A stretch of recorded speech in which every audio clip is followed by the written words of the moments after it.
Bueno, este es un trabajo que hicimos en el Hospital Cayetano Heredia hace un tiempo y veíamos la gran cantidad de enfermedad neurológica que hay en las unidades de cuidado intensivo. Y la principal enfermedad neurológica que teníamos allá en Cayetano era hemorragia intraventricular. Este mismo trabajo lo hemos repetido ahora en la maternidad y encontramos una frecuencia importante de hemorragia. En este momento en la maternidad el porcentaje de bebés de menos de 1,5 kilos y menos de 32 semanas que tienen hemorragia está alrededor del 20%, 19%. Entonces es considerable. Vamos a definir la hemorragia como la sangrado en la matriz germinal que se puede abrir hacia los ventrículos. La matriz germinal es una estructura que pocos conocemos. Todos hemos escuchado quizás de la hemorragia del prematuro, pero no sabemos bien cuál es la estructura que está sangrando. Y en realidad, si decimos la matriz germinal, todos deberíamos asustarnos un poco, porque es la matriz germinativa o matriz proliferativa, es decir, es el lugar donde las neuronas se producen. Y no solo las neuronas, sino también las células gliales, las que acompañan a las neuronas en su función. Entonces, el cerebro, recuerden, se forma de adentro para afuera. La parte interna del cerebro, aquí está al lado del ventrículo, esta área amarilla, es la zona proliferativa. Y esa es precisamente la que constituye la matriz germinal, que después en el prematuro sangra. La suerte que tenemos y que tienen todos estos prematuros es que cuando ellos nacen con 26, 27 semanas, 25 a veces, en sus casos más extremos, ya la matriz ya no produce neuronas. Para ese tiempo las neuronas ya se dejaron de producir. Producen otro tipo de células, pero neuronas ya no. Esta es un espécimen patológico para mostrarles cómo se ve la hemorragia intraventricular en patología. Y veamos aquí, estos son los ventrículos laterales. Primero vamos a mirar un poco este cerebro. Es un cerebro de un bebé muy prematuro, ¿no? Lo podemos saber porque casi no tiene circunvoluciones, es casi liso, ¿no? Todavía le falta formarse, desarrollarse, plegarse sobre sí a la corteza cerebral y por eso se ve así un poco más liso. Aquí se ha cortado el cuerpo calloso y por eso se ven dos mitades. Y estos son los ventrículos. Y en el piso del ventrículo hay un coágulo por acá y otro por acá. Eso corresponde a las hemorragias de la matriz. Ahí está precisamente la matriz germinal, bordeando por aquí todo el ventrículo. Entonces este es el área que sangra. Es muy profunda. Y esa es una hemorragia leve. ¿Por qué? Porque no invade el ventrículo, prácticamente no lo toca. Esas hemorragias en el prematuro tienen un pronóstico bueno. El niño va a ir relativamente bien, esta hemorragia va a desaparecer y el paciente va a tener un desarrollo muy cercano a lo normal. Y entonces definimos las hemorragias según los grados y esta es la clasificación del doctor Volpe. Entonces veíamos hace un momento esta misma gráfica y veíamos que esta es una hemorragia de primer grado sin invasión ventricular. Pero cuando la sangre va a entrar al ventrículo ya es una cantidad de sangre mayor, ya invade el ventrículo y se queda ahí, ¿no?, en el sistema ventricular. Aquí la sangre ha entrado pero no ha dilatado los ventrículos. ¿Cuál será la complicación principal en hemorragia intraventricular? Con lo que hemos visto de hidrocefalia, precisamente la obstrucción del sistema ventricular. Entonces, mientras más sangre, mientras más volumen de sangre, en otras palabras, mientras más severa la hemorragia, más posibilidad de que el niño se complique con hidrocefalia. Esta es una hemorragia de segundo grado. Y esta es la hemorragia de tercer grado, en el que ya hay una dilatación de los ventrículos por la gran cantidad de sangre que hay. Se obstruyó el acueducto de Silvio, todos los ventrículos se han inundado de sangre y hay filtración del contenido ventricular hacia el parénquima. Aquí se ve todo rojo infiltrado. Eso incluye además células, factores inflamatorios, citoquinas, todo eso penetra hacia el parénquima cerebral y lo lastima. Entonces no solamente estamos hablando de un problema mecánico porque se obstruyó el líquido, sino que además lo que se filtra hacia el parénquima es completamente dañino para el cerebro del prematuro. Y esto, por supuesto, tiene un pronóstico peor para estos bebés. Y estamos tratando de evitarlo lo más posible. Aparte de la hidrocefalia, la hemorragia intraventricular tiene otra complicación muy grave, que es esta, que se llama infarto hemorrágico periventricular. Aquí no solamente hay sangre en el ventrículo, vean ustedes la ubicación del ventrículo sería por acá, sino también hay sangre en el parénquima. Entonces, cuando hay un sangrado muy abundante, se produce a las áreas adyacentes al sangrado una isquemia compensatoria. Pero cuando la sangre vuelve a regresar a circular, eso se llama el momento de reperfusión, esos vasitos que han estado isquémicos se rompen y se produce esta complicación, que es el infarto hemorrágico. Entonces, si su paciente es un prematuro muy pequeño, que tiene poco peso, que está en ventilador, que tiene hipercarbia, que tiene anemia, al que le han pasado un bolo de algún medicamento, que está con ventilación con parámetros muy altos, pues la chance de que tenga una de estas cosas es muy alta. Y en cuestión de minutos o segundos, si ocurre la hemorragia, le cambiamos por completo el pronóstico al bebé. Entonces nuestra meta aquí es tratar de reducir al máximo el número de pacientes que tienen hemorragia intraventricular, porque obviamente mientras más severa es peor el pronóstico. Aquí en la maternidad hasta un 40% de nuestros pacientes con hemorragia tienen infarto. Es un número muy alto, es una hemorragia muy severa, pero donde la vemos es en el paciente muy chiquito, pacientes menores de 28 semanas, menores de 1 kilo.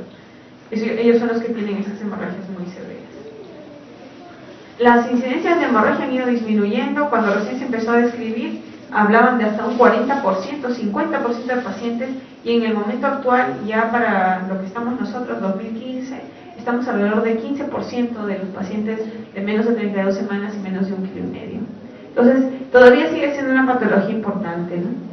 Y obviamente, igual que en lo que hablábamos de los defectos del tubo neural, la prevención de la injuria es el punto más importante. A ver, les envié una de las láminas, y acá veíamos cómo la incidencia de los pacientes va aumentando conforme la edad gestacional va disminuyendo. Y eso es porque la matriz está más funcionante, está más vascularizada en el niño más chiquito.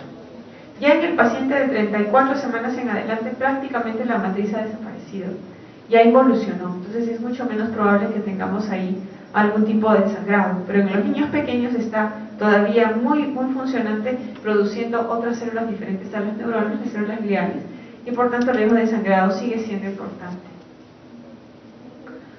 Y aquí ven ustedes, en el paciente menor de 1 kilo, el 60% de los niños van a tener hemorragia intraventricular. Es una cuestión muy frecuente. Ahora, recordemos nuestro dibujo anterior de la hidrocefalia, recordemos dónde está la matriz. Está muy cerca del agujero de Monro, el que une a los ventrículos laterales con el tercero. Es el sitio donde preferentemente se ubica el sangrado.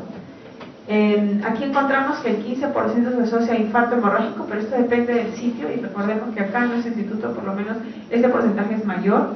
Y además hay un grupo de pacientes que son más o menos el 30%, 35% que va a tener hidrocefalia. Es decir, no solamente tenemos el problema de la hemorragia como tal, sino que además una complicación importantísima que es la hidrocefalia. Hay otro grupo más que tiene leucomalacia periventricular que, digamos, agrava aún más el pronóstico de prematura. Hay un punto muy importante cuando hablamos de prematuridad, y lo voy a mencionar yo rápidamente, pero me parece quizás la parte más importante de todo lo que les estoy comentando, y es que el cerebro del prematuro es diferente totalmente al del bebé de término. La desviación, la circulación de sangre es muy diferente, y es porque el prematuro tiene matriz germinal muy activa. En el término ya no hay matriz, entonces ya no se necesita esa cantidad de aporte sanguíneo hacia la matriz. La matriz está aquí, adyacente al ventrículo, en el piso del ventrículo.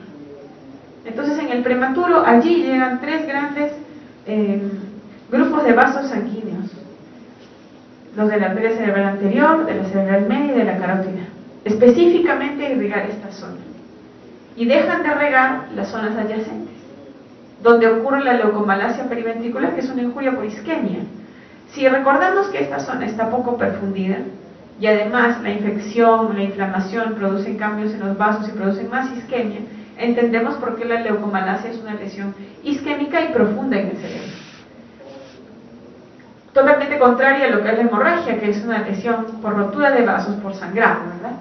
Entonces, una vez que ya el prematuro empieza a crecer, estos vasos se anastomosan y ya no hay esas áreas de isquemia y ya no hay esas áreas preferentes de circulación. Entonces son cerebros distintos. También ocurre que el sistema venoso del cerebro del prematuro está puesto de una manera tan particular que hay vasos que vienen hacia adelante y retroceden, y les llaman vasos en U. Vienen así, acá está la arteria, la vena terminal, hacia adelante y retrocede, es como que hace una curva. Y eso provoca una estasis de flujo venoso y por tanto una posibilidad de sangrado mayor cuando hay congestión y reperfusión. Y aquí también están las venas medulares, que son las que se rompen en la complicación que mencionábamos en el infarto hemorrágico. Entonces, Digamos que, para ponerlo sencillo, el cerebro del prematuro está anatómicamente predispuesto a sangrar y anatómicamente predispuesto a la isquemia, a las dos cosas.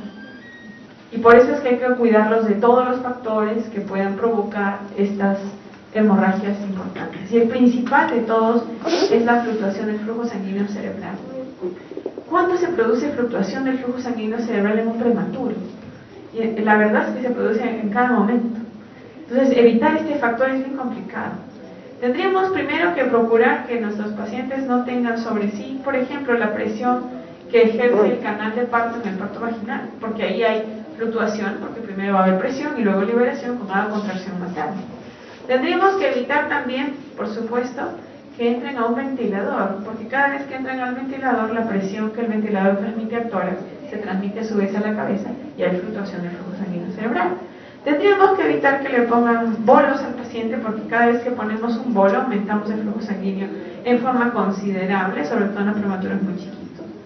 Tendríamos que evitar que tengan dolor, porque cada vez que tienen dolor el flujo sanguíneo se dispara tremendamente y eso también provoca el sangrado. Tendríamos que evitar un montón de intervenciones que son inevitables en un bebé tan chiquito.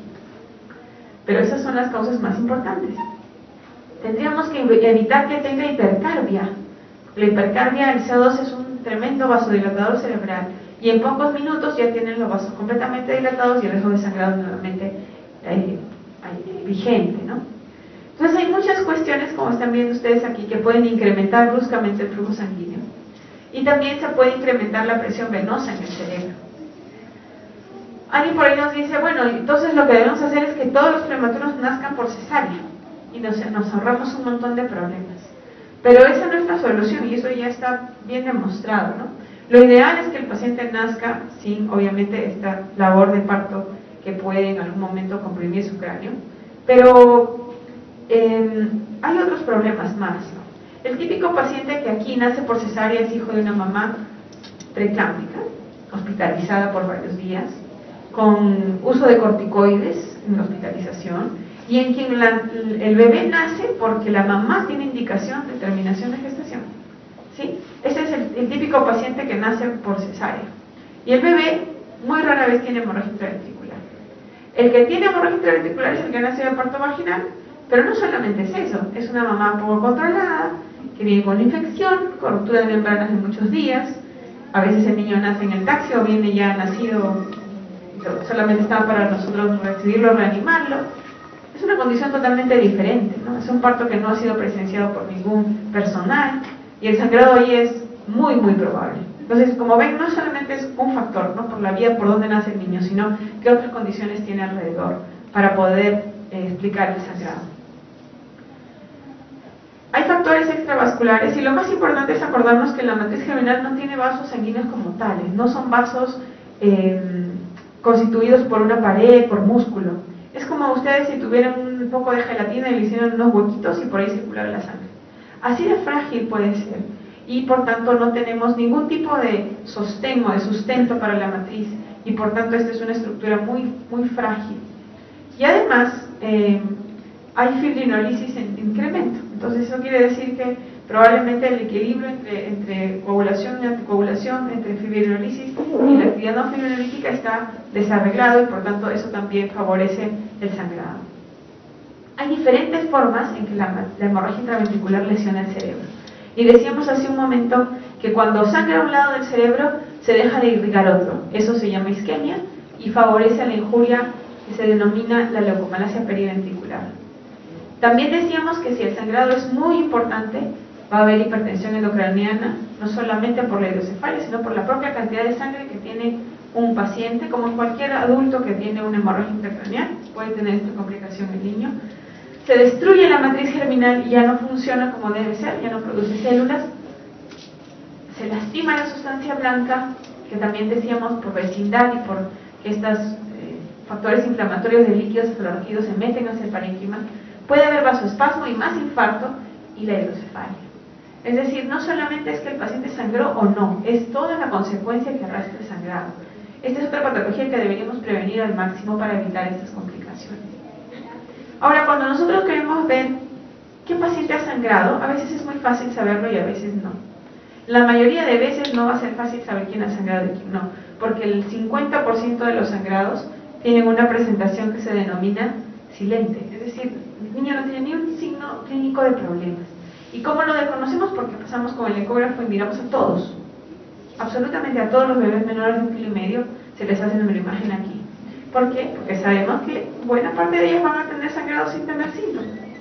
Hay un grupo que va a estar un poco bien, luego está mal, luego está bien de nuevo, luego está hipoactivo, puede tener una apnea, tiene un cuadro clínico un poco bizarro y se llama el síndrome saltatorio.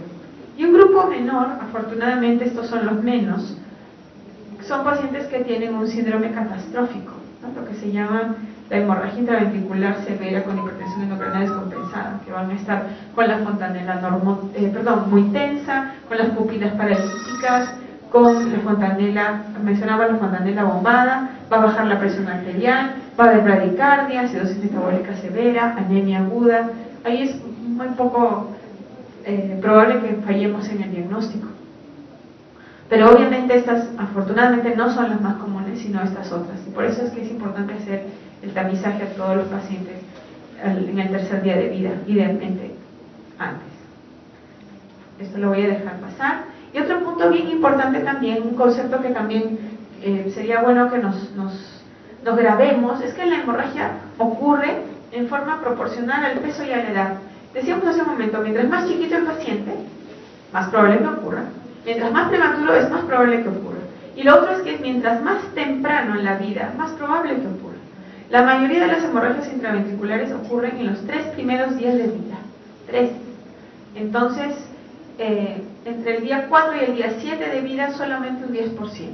Si ustedes tienen un prematuro de 1 mes y medio de vida, que ha nacido con 28 semanas y ahora tiene una edad corregida de 32, 34 semanas, y el paciente hace una apnea, su posibilidad de que el apnea sea explicada por una hemorragia intraventricular es nula. Recuerden, apenas es en la primera semana. Entonces no podemos pensar en esta patología cuando nuestros pacientes hacen complicaciones después de 1 mes, 2 meses. A veces hemos tenido entre consultas de recién nacidos de término que hacen apnea y descartar hemorragia intraventricular. Pero estamos diciendo que la matriz desaparece a las 34 o 36 semanas.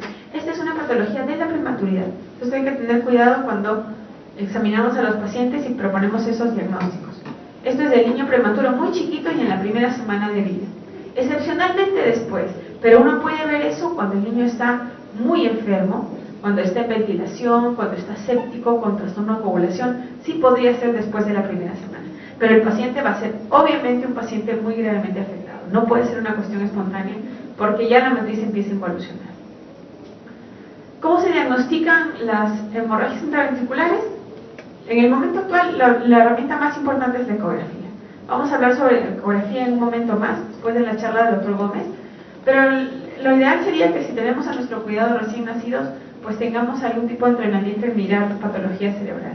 Realmente no es complicado hacer el diagnóstico, pero además nos abre un poco la visión. Acá nos ayuda mucho ver los parénquimas cerebrales y ver cómo el resultado de nuestro manejo está dando sus resultados, ¿no? Cómo es que lo que hacemos influye en el resultado del paciente, mejor dicho.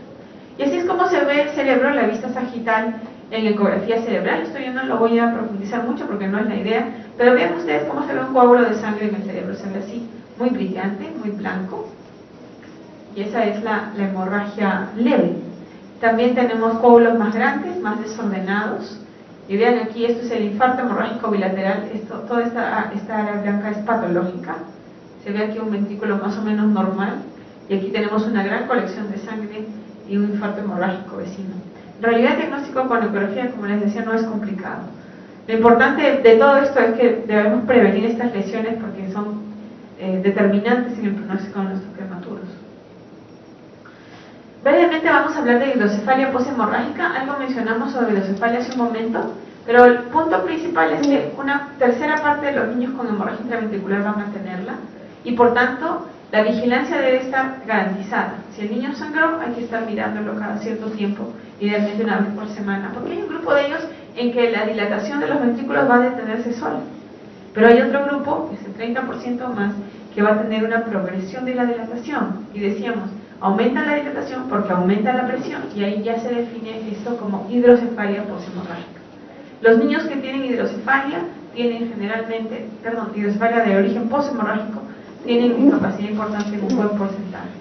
Pero hay manejo médico y quirúrgico disponible. Entonces, esto incluye desde punciones lumbares de drenaje hasta colocación de algunos dispositivos, como mencionábamos hace un momento, subgaleales o reservorio de malla, o etc.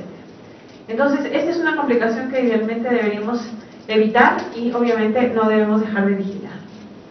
Aquí tenemos un paciente que tiene, miren, los ventrículos están muy dilatados, este es un área de sangrado que se ve así brillante y ahí tiene hidrocefalia que está en avance.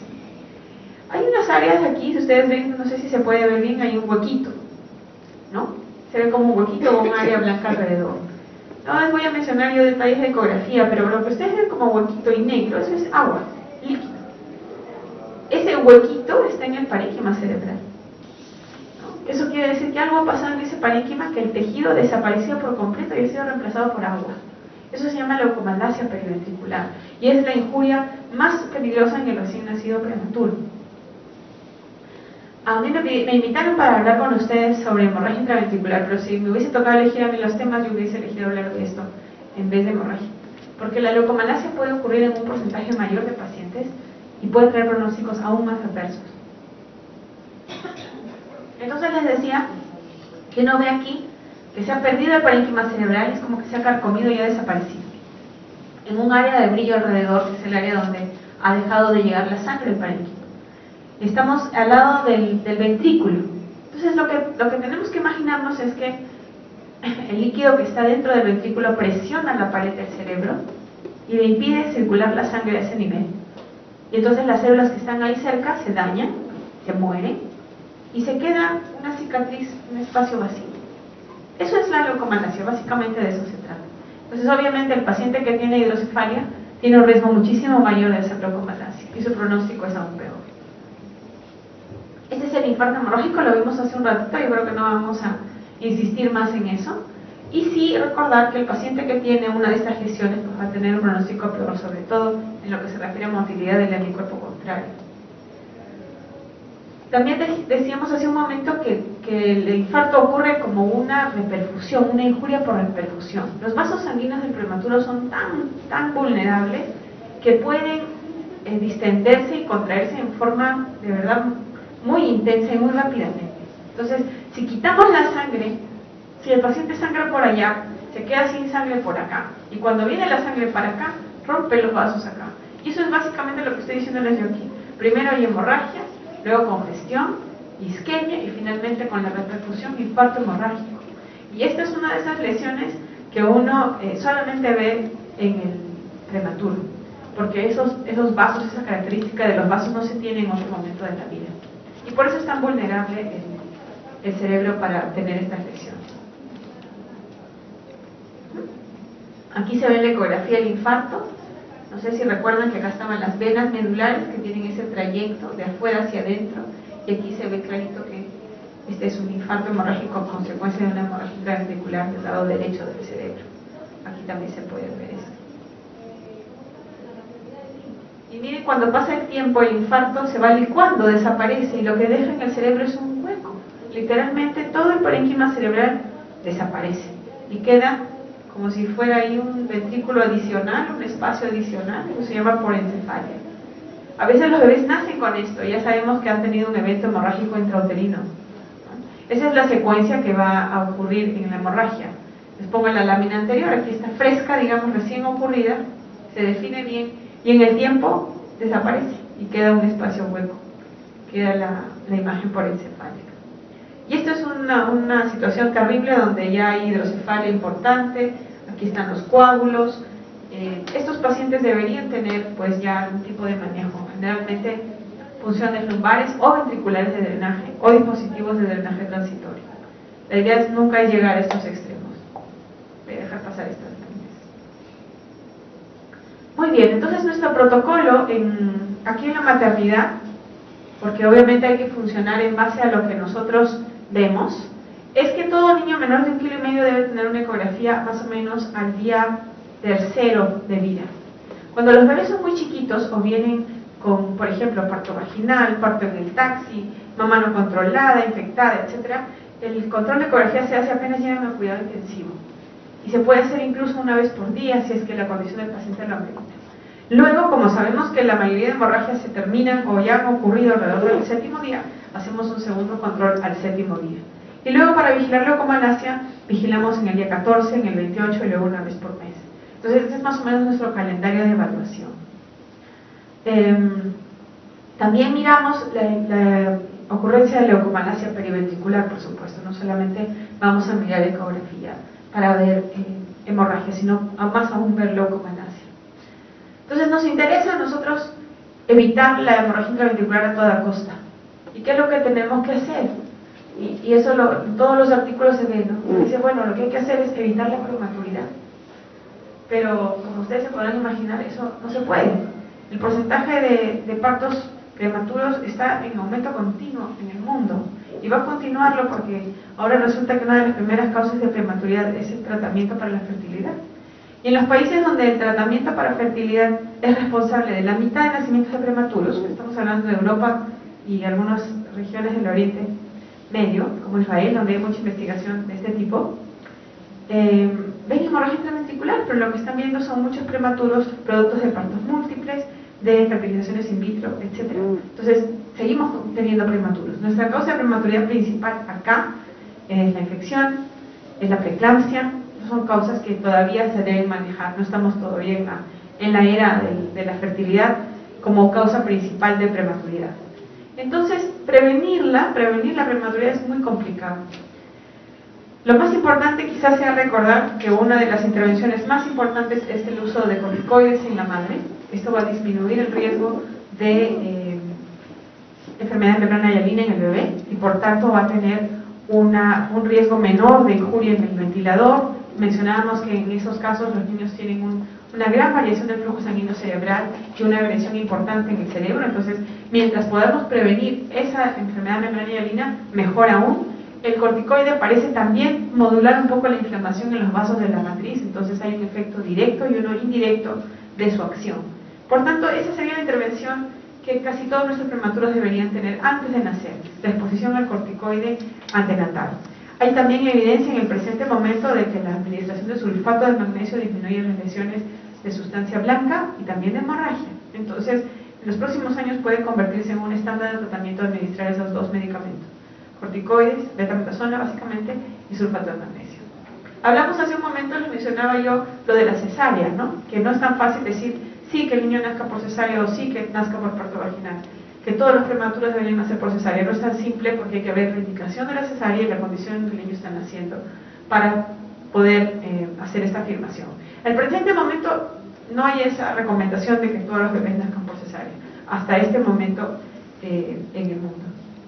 Una vez que el niño ha nacido, pues hay que procurar que todos los factores que provocan la hemorragia, todos estos factores que mencionábamos hace un momento, sean reducidos al mínimo. Decíamos que muchos de esos son intervenciones que son inevitables en el bebé, pero, por supuesto, sí podemos tener cuidado, por ejemplo, cuando corregimos el flujo sanguíneo cerebral, cuando administramos bolos, cuando corregimos la coagulación, podemos controlar el dolor muy bien, podemos empezar haciendo una reanimación gentil con personal entrenado. Hay en realidad una gran cantidad de medidas que nos pueden ayudar a reducir un poco este riesgo de hemorragia postnatal.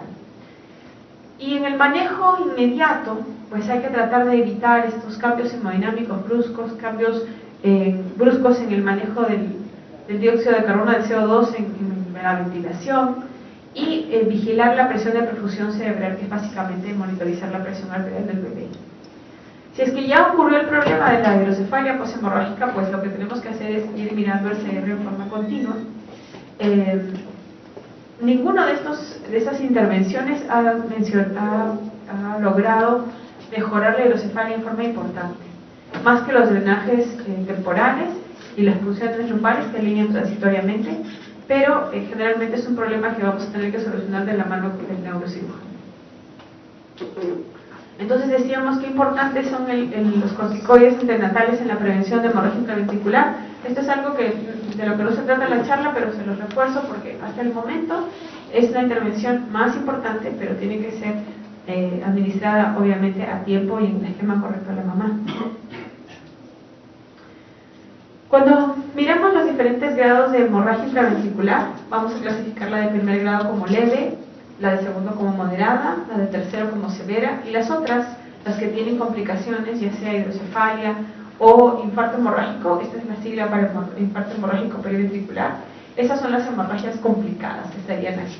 Entonces la mortalidad, por supuesto, va a ir en aumento conforme el grado de hemorragia sea peor. La ventriculomegalia, que es una medida de cuánto se ha incurrido la sustancia blanca, también va a ir en incremento, desde 5% en la hemorragia leve, yo diría que estos números son exagerados, hasta más del 80% de los niños con hemorragia complicada van a tener ventriculomegalia. Traducción de eso, injuria en la sustancia blanca. Y secuelas neurológicas, discapacidad asociada, pues también va a haber un porcentaje considerable. Entonces, esto creo que es redundar en lo mismo que hemos dicho hace un momento. La hemorragia, mientras más severa, mientras su prematuro sea más chiquito, y de menos peso, más prematuro, pues obviamente va a tener consecuencias más severas. Entonces, lo más importante es la prevención. Y no es tan sencillo, definitivamente no lo es, pero conociendo todos estos pasos, pues hay que ir vigilando cada intervención que hacemos para tratar de lastimar lo menos posible a nuestro paciente. Voy a dejar estos números de lado, que son básicamente de estadísticas, pero los dejo con esta pregunta, ¿no? ¿Esta es una patología que se puede prevenir? ¿Va a haber algún momento en que ya no la tengamos? ¿Vamos a llegar a ese extremo? Pues eso es poco probable en el momento actual, ¿no? Pero decíamos que hay algunos puntos que son importantes en el manejo. La prevención de la prematuridad en las causas prevenibles, que es básicamente salud materna, educación de las madres, control prenatal, ahí hay mucho que hacer, pero digamos en los que ya nosotros estamos recibiendo a los bebés, ya no vamos a intervenir en ese paso. Entonces, ¿qué podemos hacer? ¿No? Hablamos de las cesáreas y decíamos que esta indicación no es universal, no tiene todavía un sustento bibliográfico o de la literatura médica lo suficientemente sólido para recomendar que todos los prematuros nazcan por cesárea. Eso no es así, no se hace en ningún sitio del mundo por ahora. Ya hablamos de los corticoides y de su importancia. Estos son los responsables de que ese 50% o 43% que ustedes vieron de hemorragia intraventricular en las estadísticas en los años 80, actualmente sea un 15%. Básicamente entre los corticoides y el cuidado prenatal se han encargado de bajar esos números en forma importante. Pero también hay algunos cuidados que los bebés deben recibir que se denominan manipulación mínima. Aquí tenemos la política de que los bebés, por ejemplo, muy chiquititos, los ponemos siempre en sus incubadoras con un poquito de elevación de la cabeza a 30 grados y el cuello en el centro. Eso es para que no se compriman las venas jugulares laterales y la circulación cerebral no se comprometa y por tanto no haya aumento de la presión venosa central y por tanto no haya mayor riesgo de sangrado. Vamos a tratar de manipularlos lo menos posible en horas específicas, no tomar muestras de sangre que no sean estrictamente necesarias, programar en todo caso si se va a hacer eso solamente una punción, usar los catéteres para tratar de producir menos dolor a los pacientes en lo posible, tener mucho cuidado cuando uno aspira o manipula al paciente porque incluso la sola, por ejemplo, elevación de las piernas puede aumentar transitoriamente el flujo sanguíneo cerebral y ponernos en riesgo y prevenir todos los factores desencadenantes que hemos mencionado. La hipercardia, el uso de bolos, el uso de sustancias hiperosmolares como el bicarbonato, el dolor no manejado y todos esos factores que uno podría de cierta manera reducir con un manejo cuidadoso. Hasta el momento eso es lo que podemos hacer en hemorragia intraventricular. Todavía hay muchísimo de trabajo de prevención. Los datos que les muestro son los de nosotros, que teóricamente estamos en una situación ideal y sabemos que en hospitales de provincia la cuestión es muy difícil, pero bueno, sabiendo esto podemos quizás modificar algunas de nuestras conductas y tratar de prevenir un poco más esta lesión cerebral tan importante. Creo que acá terminamos. Sí, termino esta charla. Me queda una más después del doctor Gómez que ya llegó y quería preguntarles si tienen ustedes alguna consulta y si no ya vamos a dar paso al siguiente tema. ¿Tienen alguna pregunta?